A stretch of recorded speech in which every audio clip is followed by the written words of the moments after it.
Fala meus amigos e minhas amigas corintianas. Estamos aqui novamente para trazer mais um vídeo no canal com as últimas informações do Timão. Deixa seu like, se inscreve no canal e deixe também seu comentário. Vamos pro vídeo. De remontada, uma grande montanha a escalar, e é claro que a ESPN e Disney Plus já estão por lá na Neoquímica Arena, porque hoje a nossa super transmissão aqui, pra gente ver se o Corinthians consegue essa virada heróica e histórica contra o Barcelona. Tudo bem, Mari? Bom dia, Bruno. Bom dia pro fã do esporte. Desde cedo, então, a nossa cobertura. Desde ontem também, a gente aquecendo para esse jogo Desde do a semana Corinthians. passada. É isso, já começou, então a gente segue nessa esteira. Preparado, Jailson, para mais um dia? Preparado. Bom dia, Bruno, Mari, Breler. Bom dia ao fã de esporte. Preparadíssimo. Vambora, que hoje é aquele dia de colocar as duas telinhas pra gente assistir as coisas e trazer tudo de melhor pro fã de esporte. Você nem falou da estileira, né, aqui atrás. Ó. Vou falar já. Bom dia pra ele. Eu quero um momento de exclusividade. Ah, tá, só você e ele. Só eu, ele e esse estúdio. Só nós dois nesse estúdio. Entendi. Bom dia, Mari. Bom dia, Bruno. Bom dia, Jailson. Bom dia pro fã de esportes. O Bruno deveria vir na estica do segundo Castilho, Impossível. né? Gravatinha borboleta. Não dá pra comparar, mas hoje o Corinthians vai ter de superar esse cara e contar com o milagre de Itaquera pra passar de fase difícil. É o que o Vladimir Bianchini conta pra gente agora, porque o Corinthians precisa dessa virada e a ESPN já está por lá.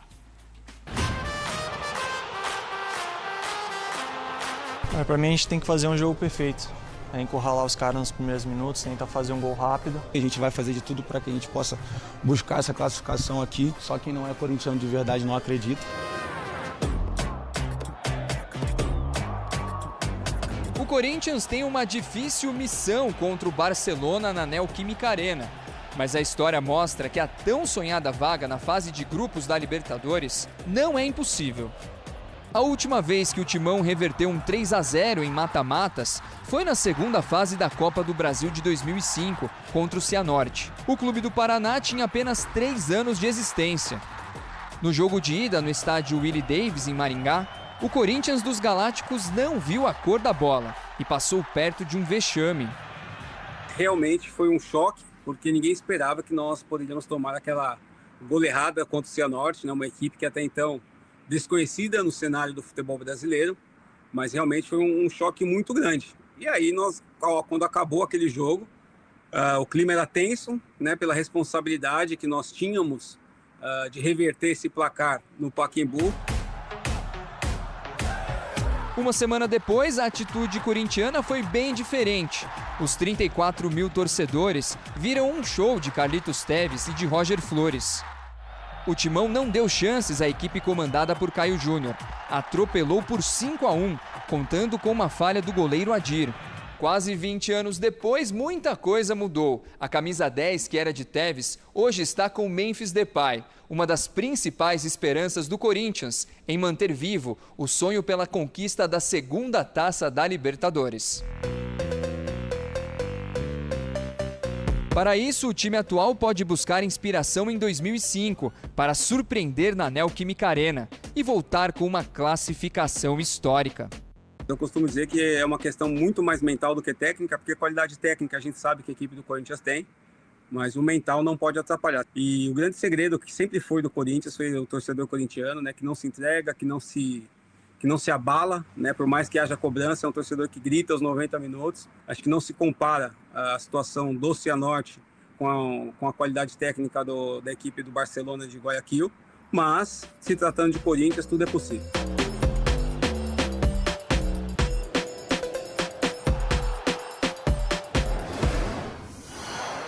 Vamos então para as vezes que o Corinthians venceu por 4 ou mais gols em Conmebol Libertadores. O Vlad relembra de 2005, mas em 2015 teve ali contra o Once Caldas, então um 4-0, que é talvez o mais recente ali. Tem alguns placares elásticos quando a gente volta desde 77 até 2018. Veremos então ali em 2015, foi na fase prévia também. Agora essa missão mais uma vez pro lado do Timão. Então é isso, Corinthians buscando uma goleada e assim a classificação para a fase de grupos da competição, direto com a Natália Ferrão, que já está então na Neoquímica Arena. E conta pra gente, hein, Natália, qual é o ambiente por aí, o nível de confiança e os caminhos para o Corinthians conseguir então essa virada. Tudo bem, Natália? Tudo bem, Bruno? Bom dia a você, a Mari Spinelli. Eu tentei boicotar a Mari Spinelli hoje também, mas não consegui. Ao Jailson e também ao Breler e, sem dúvida alguma, ao Fã de Esporte. Os caminhos, muito vai ser resolvido aqui, ó. Todos os detalhes de gramado, pintura, organização de arquibancada para o adversário, né, para a torcida visitante. Mas mais do que isso, acho que fica muito essa frase, Bruno, de só o corintiano, só o verdadeiro corintiano acredita e quem não é Corinthians é que duvida. Essa questão desse clima, da vontade de ser um jogo de guerra mesmo, mas de guerra no sentido da busca, né, da entrega, daquilo que se espera de um Corinthians que nessa temporada, nos jogos decisivos, tem se desligado muito. Defensivamente tem tido dificuldades, mas se pode, né? Se um time consegue fazer 3-0 na sua casa, por que não o Corinthians nesse clima? A gente, obviamente, agora com as arquibancadas vazias, mas logo mais, a partir ali das 8 horas, devem começar a chegar os torcedores e aí a coisa começa a esquentar realmente. Essa energia que vai da torcida para o jogador tem que ser sentida e o torcedor também, obviamente, entender que os jogadores estão entregues em campo. Acho que começar o jogo muito bem, fazer um jogo muito equilibrado para conseguir, quem sabe, um resultado importante para reverter esse resultado num jogo em que o Corinthians foi muito mal, mas hoje tem conseguido, ou talvez a esperança de uma semifinal de Campeonato Paulista como foi, para chegar a uma final contra o Palmeiras e agora conseguir reverter o resultado contra o Barcelona de Guayaquil. É possível. Vai ter que jogar mais? Vai ter que jogar mais. Vai ter que estar mais concentrado? Vai ter que estar mais concentrado. Mas o Corinthians pode e consegue tecnicamente fazer isso e é isso que o corintiano espera hoje aqui na Neoquímica Arena, viu, Bruno? Boa, Natália. E a carinha dele ali, ó, quem tá olhando, ó. Ouviu todas as informações ouviu todas as informações da Natália Ferrão, se se puede, dá pra pensar numa virada, mas olha os números. A grande questão é qual será o look de hoje. Eu tô nessa curiosidade. Não tá? Tô. Confesso que... E eu me identifiquei, porque ele falou que é a esposa dele que escolhe. Decide. Não foi? Sim. E que ele nem tem opinião, né? Que é ela que escolhe e pronto. Então, assim funciona. ele é gente como a gente, Jailson. É verdade. Gente nossa. Uma derrota por 3 ou mais gols em 13 jogos no Barcelona. 8 vitórias, 4 empates e uma derrota, ou seja, perdeu uma vez e ainda não é do placar que resolveria a vida do Corinthians. O quanto que esse histórico vai fazer sentido pra gente fazer a nossa avaliação hoje, Breler? Perdeu para o Del Valle no fim de semana. É um jogo em que poupou basicamente todo o time titular, focando totalmente na Libertadores. O Del Valle, um bom time, outro bom time do Equador. Mas o caso do Corinthians é singular, é especial, porque não é aquela derrota que foi na altitude, contra um time muito mais frágil e que vai chegar e virar tranquilo. É de um time respeitável, de um time que tem história na Libertadores, de um time bem montado e que coletivamente atropelou o Corinthians em Guayaquil. Então, por tudo isso, a missão do Corinthians é ainda mais complicada. Dá para chamar, sim, de missão impossível, porque um 3-0 contra uma boa equipe, uma equipe que tem lastro, que já tem uma certa rodagem, é muito complicado e nem tanto pela capacidade que o Corinthians tem de jogar a bola que jogou no fim do ano passado, mas muito pela capacidade do adversário de segurar essa pressão, de lidar com esse ambiente complicado como visitante, algo também que o Barcelona está bastante acostumado e tem jogadores rodados para isso. Então a missão é impossível? Se é impossível? Mas é aquela missão impossível que no final do filme sempre... Entendi. Né? O Tom Cruise sempre surpreende. Ele sempre surpreende, exatamente. Aí é o futebol, né? Aí pode ser o Tom Cruise, pode ser o Memphis, pode ser o Yuri Alberto, não é? Hoje vai precisar de todo mundo. Pode ser o Ramon. Pode ser o Emiliano. Eu acho que esperar do Ramon e do Emiliano é mais difícil. Eu acho que é mais fácil esperar do Romero. Um Romero da vida, exatamente, que o Romero lembra. Eu nunca vou esquecer isso, acho que eu vou sempre citar isso daqui. O Romero, no final das contas, o Romero que resolve. Foi ele mesmo, palavras dele. Mas só aproveitando para entrar no assunto, hoje é aquele jogo assim, sendo muito sincero, é 99%, para não dizer os 100%, que é impossível você acertar tudo que você faz. É sério, é uma margem mínima de erro que o Corinthians tem que fazer e basicamente acertar quase tudo que for possível para você conseguir reverter esse tipo de placar. Porque, cara, você reverter um 3-0 é difícil demais, demais mesmo. Então é aquilo. E aí tem um ponto também do Corinthians. Eu estava até conversando aqui com o Breler aqui em off. Você conseguir fazer pelo menos um gol nos primeiros 20 minutos, que aí já muda completamente. a atmosfera, vem a torcida, vem aquele embalo, sabe como é que é a torcida do Corinthians em casa. Então, você conseguir fazer um gol nos primeiros 20, não levar o 0-0 para o intervalo, e mesmo que você consiga, assim, por exemplo, igualar o 3-0, ainda tem um ponto positivo do Corinthians, que é o Hugo, né? Você conseguir igualar a diferença de 3, levar o jogo para os pênaltis. Eu sei que é óbvio que a torcida do Corinthians não quer, quer a classificação, tentar a classificação nos 90 minutos. Mas você conseguir levar para os pênaltis, reverter um resultado desse, ter o Hugo na disputa por pênaltis, acho que já é uma coisa a mais, assim, positiva. O Ramon Dias costuma ir bem nesse cenário, né, em que o time está pressionado, em que as esperanças são baixas. Então, ele fez isso com o Vasco em 2023, com o Corinthians no ano passado. Então, o Ramon não pode ter um time que está feliz. Ele tem que ter um time precisando de... Desespero. Na boa fase, não sem funciona. crise. E Corinthians não é muito disso, né, Mari? Você Gosta sabe que de ir na Corinthians raça, precisa né? de ir na superação.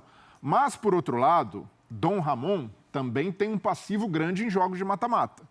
Tem ido muito mal nas escalações, nas mexidas que faz. Então, hoje é o jogo para virar definitivamente essa página. Não pode cometer os mesmos erros que já cometeu e entender que é preciso fazer algo diferente. E até por isso, eu cogitaria mudanças na escalação e até mudanças até mais agressivas, porque o Corinthians tem de se expor e tem de se arriscar o máximo possível. Hoje não dá para contar simplesmente com um bom jogo. Precisa ser o jogo do risco total. E eu iria até com um meio-campo um pouco mais leve para esse jogo. Aí o Bruno discorda. Eu Joga pra Nath. também. Joga pra Nath. Mas vamos embora. Eu discordo também, mas assim que é bom. Do risco. É? Não, porque assim, Natália, não é uma semana qualquer pro Corinthians. Tem o jogo de hoje em uma situação desconfortável, vamos falar assim. E aí, no final de semana, você tem já uma decisão de Campeonato Paulista contra o Palmeiras. Olha a cara e quebrou, saiu um pau na redação hoje. Você não imagina, viu, Natália? Um pau. Porque o Bruno... Teve isso. Porque o Bruno acha que tem que poupar na Libertadores pro jogo contra o Palmeiras. Ele não vai dizer isso. É que assim, Natália, mas só pra explicar. eu vou defender o Bruno. O palco é seu, Natália, por favor. Medir nas redes sociais... Se você medir nas redes sociais, tem muita gente questionando a possibilidade do Garro não jogar, do Yuri Alberto que saiu machucado contra o Santos, né, o tornozelo dele. Tem muita gente questionando qual seria o momento e, se precisasse, qual seria o jogo que teria que poupar. Tem muitos torcedores que estão discutindo nas redes sociais, aí você pega em alguns posts, né, que trazem essa situação dos dois jogadores, que falam, eu prefiro abrir mão desses jogadores na Libertadores, mas ter contra o Palmeiras na final, porque é contra o Palmeiras e é final de Campeonato Paulista. Se não der para sobreviver na Libertadores, temos ainda a Sul-Americana. Outros torcedores já falam, né? E aí eu vi como minoria ali em alguns comentários que eu fui tentando entender esse termômetro da torcida, que diz, não, tem que jogar nos dois, tem que ir pro sacrifício nos dois. Se tiver que poupar, poupa do Paulista, que é o primeiro jogo, o segundo decide em casa. Mas a maior parte dos torcedores corintianos entendem que a final contra o Palmeiras vale mais o sacrifício desses jogadores. Inclusive, tem um torcedor corintiano aqui atrás que está assim, ó, com a cabeça, do que propriamente a Libertadores, né? Então, assim, é um jogo muito difícil, é um resultado muito complicado para se reverter. E eu acho que o torcedor se pega, e aí talvez o histórico do Corinthians este ano, porque apesar de ter só 2 derrotas, o Corinthians talvez tenha brilhado pouco daquilo que se esperava, principalmente com a memória do que fica da reta final do Campeonato Brasileiro, principalmente os 9 jogos finais do Campeonato Brasileiro, né? Como o time cresce, e aí eu coloco talvez a porcentagem maior de responsabilidade, não do Ramon e nem do Emiliano, mas sim dos jogadores que chegaram, e aí parte do departamento com o Fabinho Soldado, de quantos jogadores bons ele trouxe para que elevasse o elenco do Corinthians, porque o Ramon Dias tinha dificuldade e ainda tem, de quando ele precisa realmente aparecer e botar a identidade dele e mudar a situação do Corinthians, ele tem tido dificuldades. Assim foi contra o Barcelona de Guayaquil lá. Quando ele muda o sistema de jogo, quando ele muda o sistema tático e o time não consegue oferecer nada. Então, parte muito dessa discussão. Será que vale a pena estourar um jogador agora ou não estourar? Mas olha, Bruno, tem torcedores que estão com você, viu? Claro, eu conheço a Fiel e sinto isso também. Porque é o seguinte, é o seguinte, Mari. O Tuca, que é o nosso editor do F90, ele era mais radical, Breiler. O nosso parâmetro aqui vai ser o Tuca.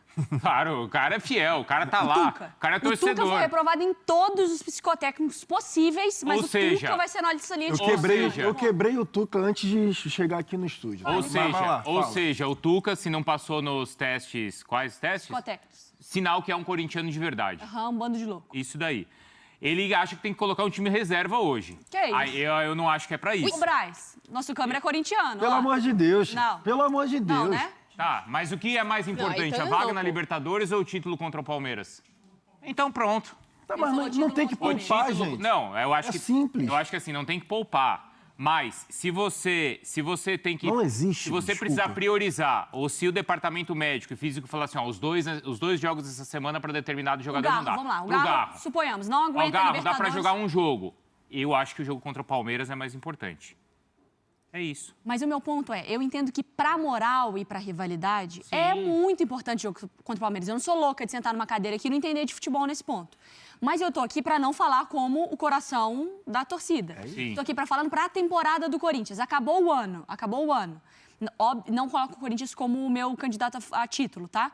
Mas é mais importante pras finanças, pra imagem, pra organização interna, pra temporada. Você jogar uma Libertadores ou você no início do ano falar que ganhou o Campeonato Paulista? Sabe o que é mais importante pro Corinthians? Não perder um título em casa pro Palmeiras. Isso é mais importante. Mas no fim do ano, mas aí é o que eu tô te falando, isso pra moral, mas isso pra organização do clube. Não, isso é pro que é pro corintiano, pro torcedor. O torcedor não quer saber da finança. Se a gente começar a falar de finança do Corinthians, esquece. Não é falar de finança, mas eu entendi o que você falou. Realmente não é importante você não perder um título pro Palmeiras em casa, é óbvio.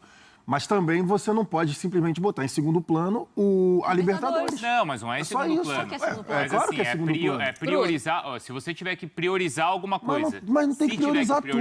Não tem que priorizar, cara. É isso que eu tô falando. Tem que botar o time titular em tudo. Ó, se você for vetado pelo departamento médico, um jogador, não tem condições. Aí não joga. Aí ok. Isso. Não tem condições, ok. Aí eu não tenho como brigar com a medicina, não tem como brigar com a ciência. Mas pra mim não tem como ter essa de, a prioridade é o jogo contra o Palmeiras. O primeiro jogo da final contra o Palmeiras, que é no domingo, e você vai abrir mão da quarta-feira num jogo que você tem que fazer o melhor possível. 4 gols. Tem que fazer a mágica acontecer. Você vai entrar com o time reserva. E se estourar o Galo? Não, mas aí esquece, aí acabou.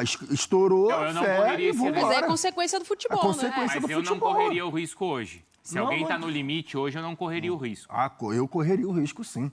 Eu correria o risco. Bota o time titular e se não der, no domingo, bota alguém no lugar. Vamos liberar a Nath e a gente volta.